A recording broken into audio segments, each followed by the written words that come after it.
አሰላሙ አለይኩም ወራህመቱላሂ ወበረካቱ። ሰላም እንዴት ናችሁ? አንድ ነገር ላስታውሳችሁ።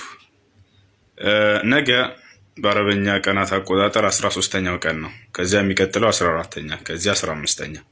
እነዚህን 3 ቀናቶች መጾም ነቢያችን ሰለላሁ ዐለይሂ ወሰለም መክረዋል።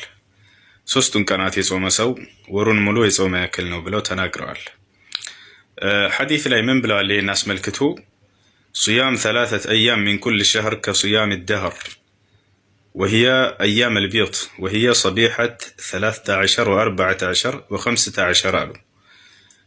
ከእያንዳንዱ ወር 3 ቀናቶችን መጾም ወሩን ሙሉ የመጾም ያክል ነው አሉ። እነርሱም አያመል ቢድ በመባል ይታወቃሉ አሉ።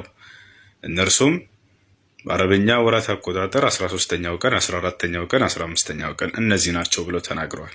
እንጾማቸው በጣም ትልቅ መንዳን እናገኝበታለን። 3 ቀን ጾመን ወር ሙሉ የጾምን ያክል ተደርጎ ከአላህ ዘንድ ይጻፍልናል።